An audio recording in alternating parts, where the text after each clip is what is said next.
Hi, Sparkles, and welcome back to Intuitive Wisdom. This is episode 247.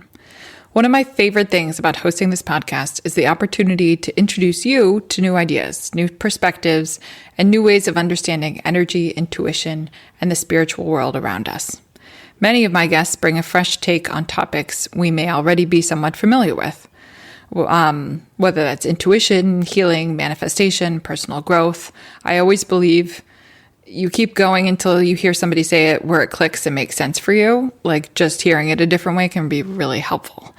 But once in a while, a guest comes along and introduces a concept that is completely new to me. And today's conversation is exactly that. My guest is Scarlett Seebach, a Reiki Master, crystal healing specialist, human design reader, and the creator of Astral Reiki, a non-touch precision-based energy modality performed from the astral body.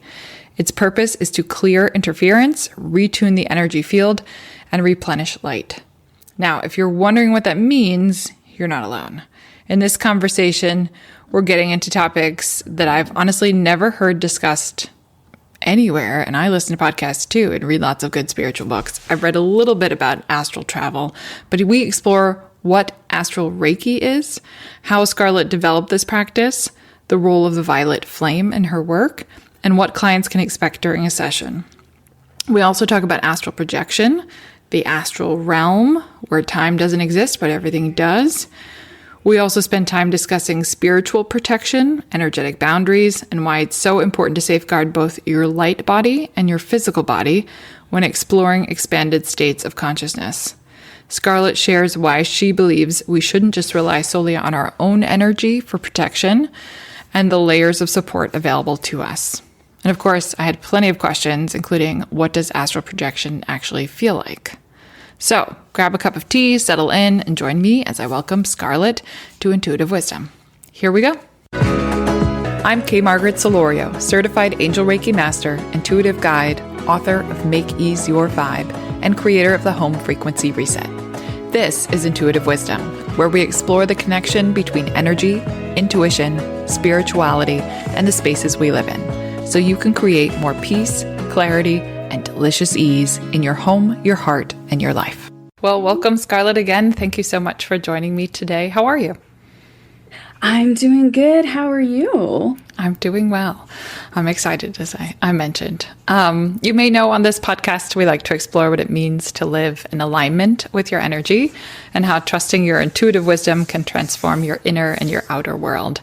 And so I ask all my guests, and I'm curious for you, if you could share a time when your intuition nudged you into doing something unexpected. Pretty much every day. You're in tune. I try to be, at least. We could go with just today. I actually canceled most of my morning because my intuition was very insistent that I instead spend the day taking a bath. So... And, I feel so much more refreshed now because my body was in a state of exhaustion, and it is a beautiful and wonderful state of privilege to be able to trust my intuition enough to do that, but also to be in a place where I get to do that, Mm-hmm. But also where you hear it. I think so many of us have been conditioned not to hear it, not to listen. I think it's pretty neat that you can just say, oh yes, that's something worth listening to. Yeah, the me of 10 years ago definitely would have pushed through. So, and then I wouldn't have gotten to come on here and be nearly as bubbly as I am now. Well, thank you. You're very welcome. We're here to talk about Astral Reiki. Can you tell us what that is? So I like to position Astral Reiki in context with traditional Reiki. And as you're well aware, traditional Reiki is basically channeling life force energy through the top of your head, down to the bottom of your toes, then back up and out through your hands, right?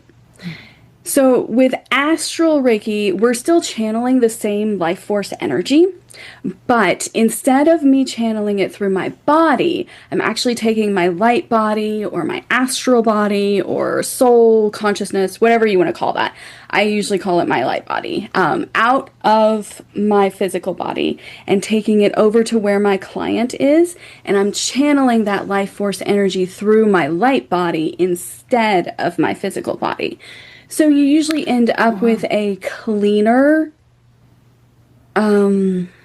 energy than you would otherwise. Because, as you know, when we're in Reiki, there's this whole section in Reiki class where they're very much like, you need to eat clean foods and do your shadow work and think positively and all of these things to maintain a clean vessel as much as possible. So Astral Reiki just kind of takes the physical vessel out of the equation. Wow. That's really interesting. The only thing I'd read, about astral was astral travel when you sleep. So I didn't know, I was curious if you had anything you could share to us about that, or if you've done it. Oh, sure. I mean, I've been astral projecting just like everybody else since I got here. We all do it every night when we go to sleep. Okay. I do it a little bit more consciously than some people do. I am able to do it while I'm awake. And that is the only real difference, is I've always been able to do it while I'm awake as well as while I'm asleep. Amazing. What inspired you to create Astral Reiki, or to get here to experiment with that? So I actually created Astral Reiki while I was sitting in my Reiki 2 class, and they were teaching us distance Reiki. I was channeling, the Reiki energy through my body and trying to send it via distance and, doing the whole thing that you do. And as I was sitting there, all I could think was, this feels so inefficient. Like, I could just pop right out of my body and go over to my client and channel it that way, and it would work so much better, and it would be faster, and it would be just better, right? So I popped right out of my body, went over to my class client, startled her half to death because I had not planned this. We had not planned this. And did it that way. It took me like a second or two to figure out how to channel the energy through my light body instead of my physical body, but It's actually a fairly intuitive process. So yeah, we're right there.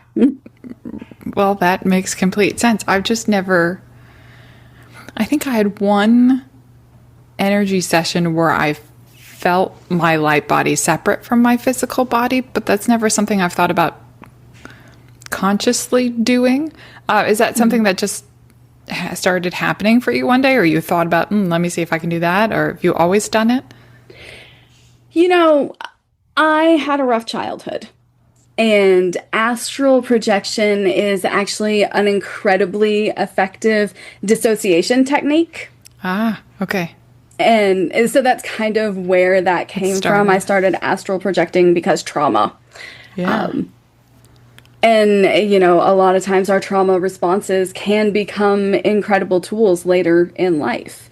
Yes. And this is kind of one of those instances. So that's amazing. But that it was so refined to the point where when you learned Reiki, you're like, well, there's an easier way. That's amazing. So you mentioned a little bit about your distance client, but I'm curious, for those of us who haven't experienced, if you could explain a little bit more about the experiences like for someone to have a remote Astral Reiki session. So that's going to vary from client to client. And it very much depends on my client's energetic sensitivity levels, just like it does when you're in person. Some clients, you put your hands on them and they're not particularly energy sensitive, so they don't really feel that you're doing anything. They just feel the benefits after afterwards. And it's kind of the same thing with Astral Reiki. I have some clients who are very energy sensitive, and they absolutely know the exact second that I get there. They know the exact second that I leave, and they can feel every single little thing that I'm doing. Can they see you or just feel it? Or that's client specific too? It's client specific too. I have one client who can actually see me. Wow. So it's amazing. But then I have other clients who aren't, and they just get like, a nice relaxing moment. And meanwhile, I am doing all kinds of things to their system, and they don't really feel it because they wouldn't for a regular Reiki session either. So that's amazing. Well, my question was, what is the role of astral connection in energy work? But you've already talked about how it's the same life force energy that's being channeled. But I'm curious, just from a general, bigger perspective, how does this fit into the energy world? Is it like just another aspect, and this is a modality that a skill you've honed so that's a way that you can share those gifts? Or do you see it as something like a skill others should seek out because it is so you're removing the physical and there is a more direct connection? Well, at this particular moment, I, as far as I know, am the only one who does this. Okay. So I am actually taking on one student in April to see if I can figure out how to teach someone how to do this. Because, there's a lot of moving pieces to it. I can only imagine. And so I do think with Astral Reiki, because I suppose I utilize a lot of clairvoyance when it comes to Astral Reiki, because, you have to be able to see what you're doing. I can see things that are going on in the energetic and the physical body a lot more clearly than one tends to be able to see with traditional Reiki.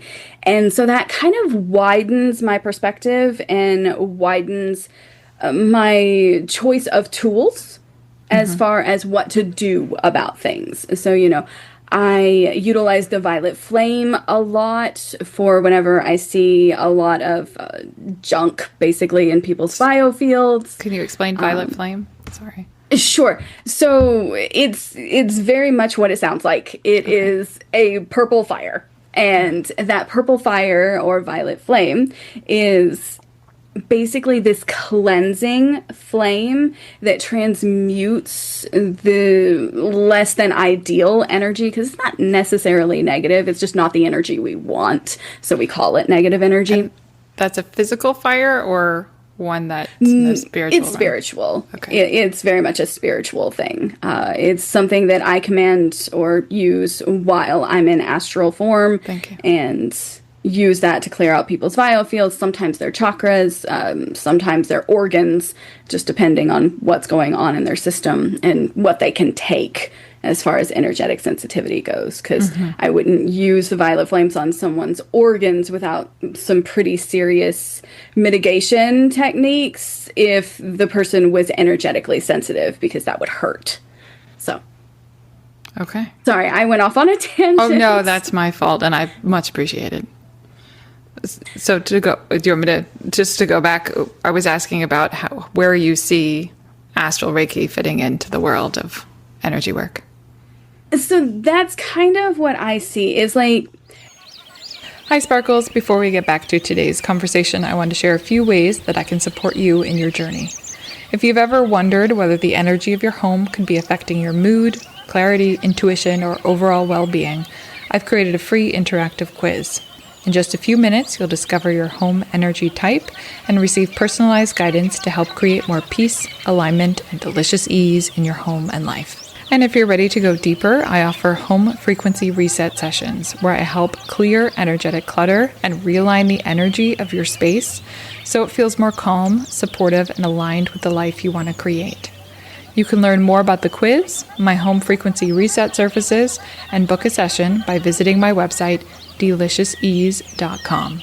And if you're looking for even more inspiration, be sure to pick up a copy of my book, Make Ease Your Vibe. It's filled with practical tools, reflections, and insights to help you create more ease, trust yourself more deeply, and live with greater intention. You can find Make Ease Your Vibe on Amazon in both paperback and Kindle versions. I believe you deserve to feel seen, supported, and inspired. And you deserve a home that loves you back. Now, let's get back to today's episode. A widened perspective on what Reiki can do. Okay. And how we can incorporate different tools into Reiki. Because, I didn't invent incorporating the violet flame into Reiki. A lot of people do it. But I think I'm probably one of the few people who are using it to cleanse people's organs and that kind of thing. So I think it does offer a widened perspective and a larger toolbox. Yeah. That's amazing. So when I studied Reiki, I studied from a woman who taught Reiki and mediumship together. But I think it was kind of what you were saying, where she had recognized from her mediumship skills that it opened up the door and it is more beneficial to acknowledge the messages being received. And so then I learned to do that in tandem. And when I did sessions for others, it felt like the solar plexus was kind of that door to the other side where I would receive messages from loved ones or something. So it makes a lot of sense. And also when you think about spirit, source, universe, life force, being infinite and us not being able to, as humans we try to label everything and contain everything. And it makes more sense if you're having an open approach and you're allowing that light to be, I guess. Yeah, totally agree. Yeah, that's fascinating. Well, is there anything you would like to add? I ran through my questions so quickly, but I'm sure you have more. Well, if one wanted to try out something like this, for themselves, and not necessarily receiving a session from me, though I am available. My calendar Yes, tell us that too. On my website, and okay. That's yourabundantdesign.com, and feel free to sign up for a session. But if you wanted to explore astral projection, I think that is an excellent place to start as far as the whole astral Reiki thing goes. There are a few caveats when it comes to astral projection. There's a lot of misinformation when it comes to astral projection, and I think that probably all comes down to perspective. But I find that there are two camps, and that is one camp that says astral projection is 100% safe and nothing bad can ever happen to you while you're there. It's like going to heaven. Oh. And then there's the other camp that is very much like astral projection is the most dangerous thing you will ever do. Don't even consider it. You will die. It's like going to the other place. Neither one of these is true. Yeah, the astral realm is actually made up of every single person, place, and thing in the universe on multiple thought forms. So it really just all depends on where you go. It's every single thought or expression that has ever existed. Wow. That's amazing. So yeah, it really is, because there's no such thing as time in the astral realm. And so you can literally visit any place at any time. So it's astounding. It is beautiful. It is terrifying. It is magnificent. And it is sometimes extraordinarily mundane, because all of that exists here. In the universe. So it, of course, exists out there. So I tend to think of astral projection the same way that you would think of driving a car. Okay. When you astral project, or when you get into a car, let's start there. When you get into a car, you know for sure that you are doing something that is dangerous. We know this because we get in our very compactable vehicles and we put on our seatbelt, and we have all of these different safety features inside the car to make sure that we are as uninjured as possible should something bad happen, right? Mm-hmm. So it's a lot like that with astral projection. You want to put on layers of protection to make sure that should you come across something you would rather have not come across, you are protected from it. So how do you do that? Do you say blessings or set intentions before you project, or do you have to protect your light body and your physical body? Or so there's levels to that. You do want to add protections onto your physical body and your light body. It's actually important to do both, because if you empty out your physical vessel, you may have a visitor. So we want to protect both the light body and the physical body. And you can do that basically however you normally protect yourself in everyday life. If you have a protection ritual that you use for, when you go to the grocery store or whatever, that is very likely sufficient for astral projection. Given the nature of my work, because the work that I do is a little bit more dangerous than your average astral projection session. Like, sometimes I run across things on people that are unpleasant and they sounds need like you're putting it mildly. Yeah. Yes, I am. But that is not a common experience overall, and it very much depends on your vibration. So calling in protection is always a good idea. If you're in tune with the angels, I like to use Archangel Michael for protection. Mm-hmm. If you're in tune with your ancestors, then use them for protection, because nobody will do a better job.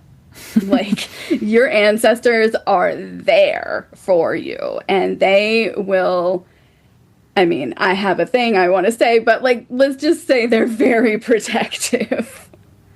And so that's always a good way to go about it. I do not recommend self-sourcing your protection for astral projection. So, okay. A lot of people, they say, imagine a ball or a white ball of light that's in your heart chakra and let that expand outward or something like that. Mm-hmm. That is self-sourcing your protection.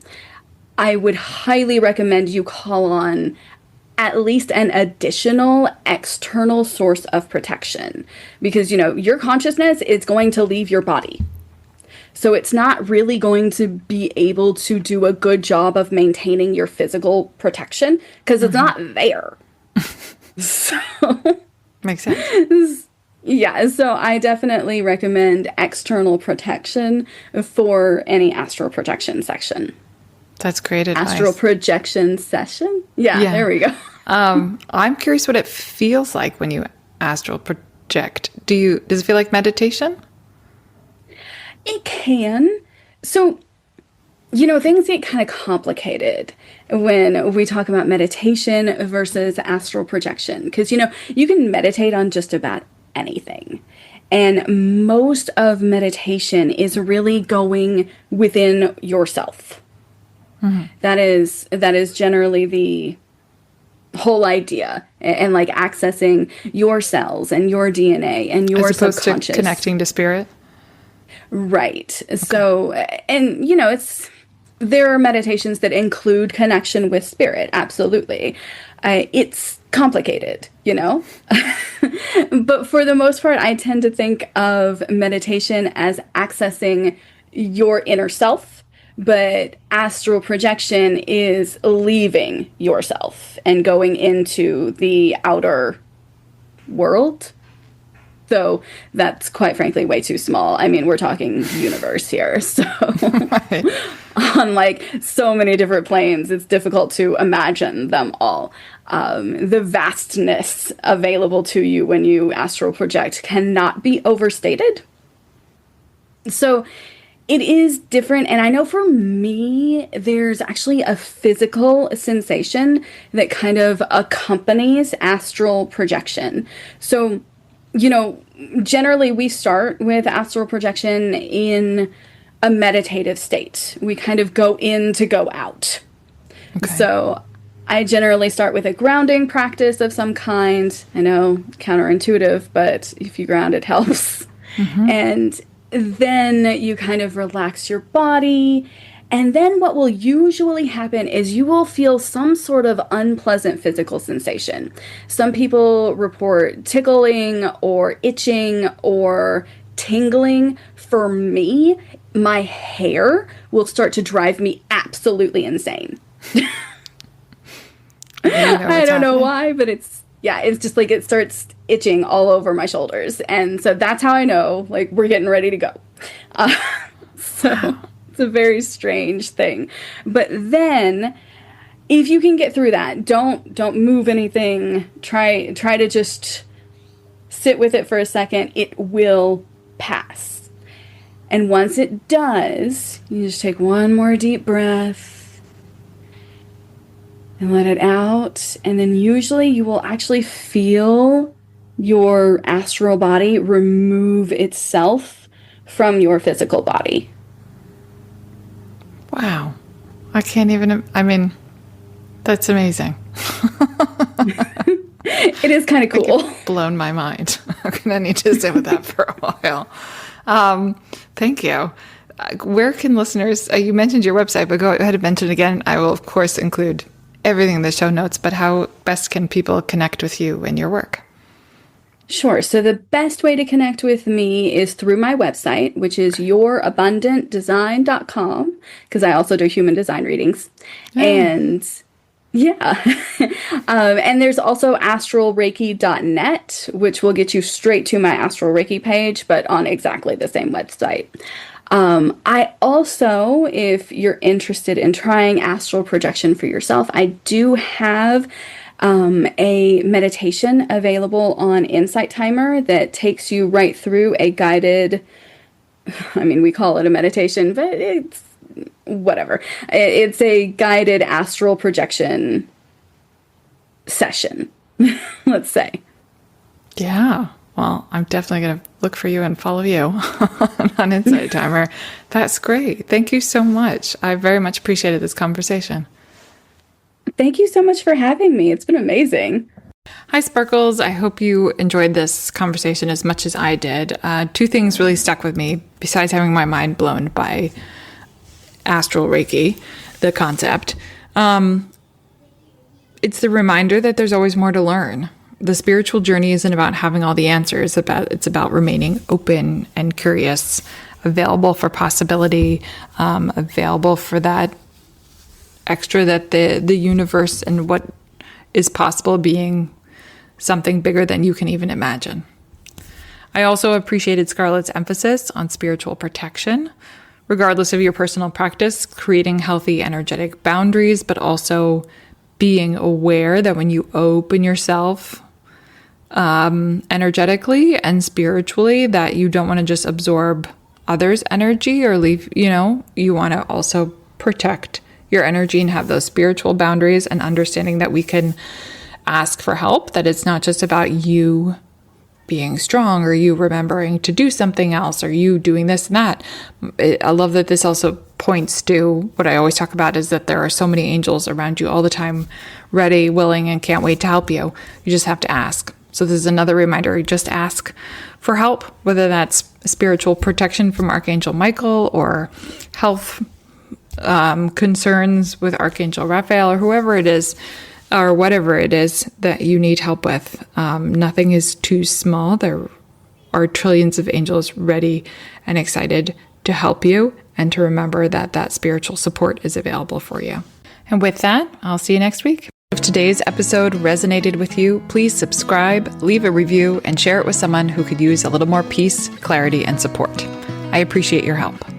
To learn more about my home frequency reset services, take the free home energy type quiz, and explore my book, Make Ease Your Vibe, be sure to visit my website, deliciousease.com. That's DELICIOUSEASE.com. And remember, Sparkles, peace is possible, your intuition is trustworthy, and creating a life that feels aligned and supported starts right where you are. All the best, and see you soon.